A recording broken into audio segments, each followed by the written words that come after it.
বিসমিল্লাহির রহমানির রহিম। আসসালামু আলাইকুম। জনতা রান্নাঘর থেকে সবাইকে জানাচ্ছি শুভেচ্ছা। আশা করি সবাই ভালো আছেন।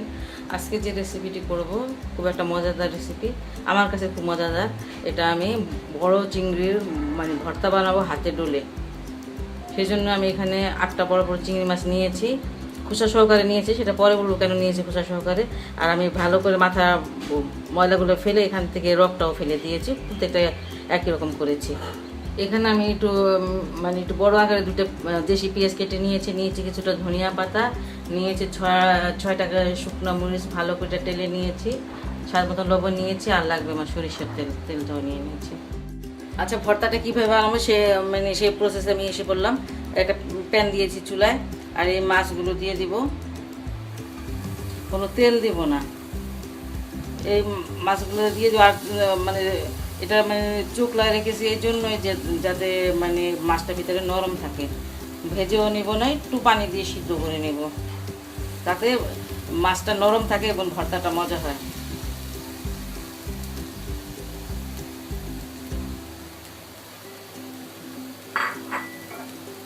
সামান্য একটু পানি দিয়ে দিতেছি, একটুখানি।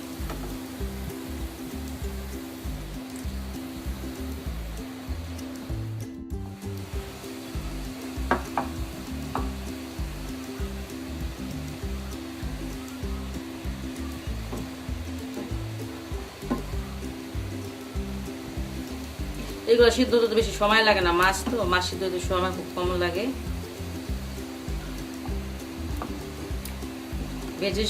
ভেজে ভর্তাটা করবো না, ভেজে ভর্তাটা করলে আমার কাছে ভালো লাগে না। সিদ্ধ করে ভর্তাটা করলে মজা হয়।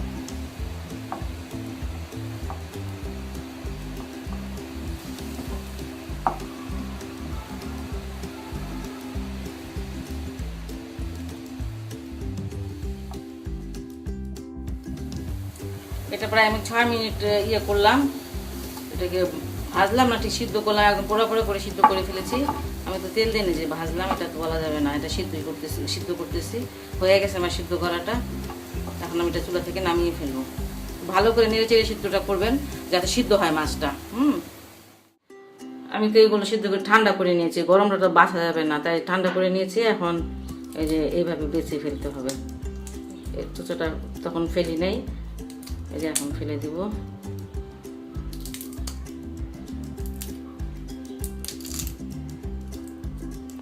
এইভাবে ফেলে দেবেন। দেখেন ভিতরে কত তেল তেলা আর নরম। আর যদি ভাজতাম তাহলে এই নরমটা থাকতো না। এইভাবে করে সবগুলো বেছে নেব।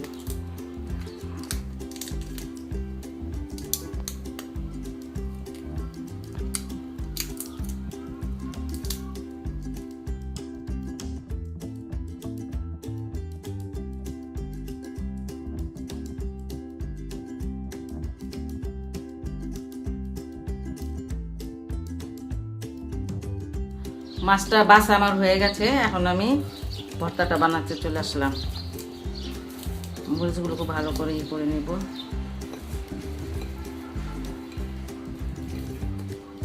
এই ভর্তাটা খেতে কিন্তু অনেক ভালো লাগে। বাটা ভর্তা থেকে এই হাতে ডলা ভর্তাটা খুব মজা।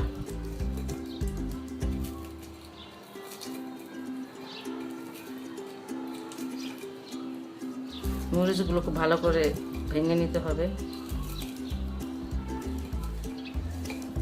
মরিচ, লবণ, তারপরে পেঁয়াজটা সুন্দর করে মাখিয়ে ধনে পাতাটা মাখাতে হবে ভালো করে, চটকিয়ে। শুধু এই ভর্তাটা খুব ভালো লাগে খেতে। মাছ ছাড়াও যদি এরকম একটু সরিষা তেল দিয়ে ভর্তা করে ভাতটা খান, ভালো লাগবে।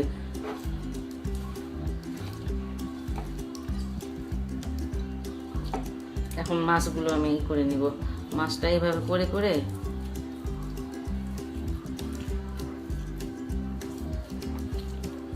পুরাটা হবে না, একটু দানা দানা থাকবে, কিন্তু খেতে খুব ভালো লাগবে।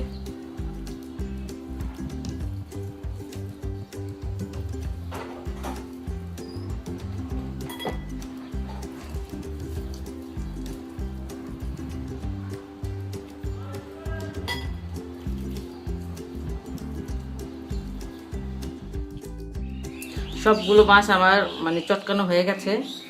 দেখুন সব ভেঙে নিয়েছে এইভাবে।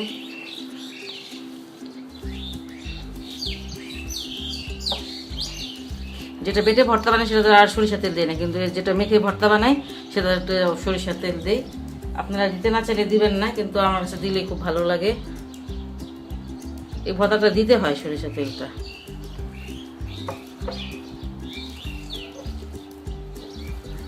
খুব মজাদার একটি ভর্তা, খুব টেস্টি, বাসায় অবশ্যই ট্রাই করবেন।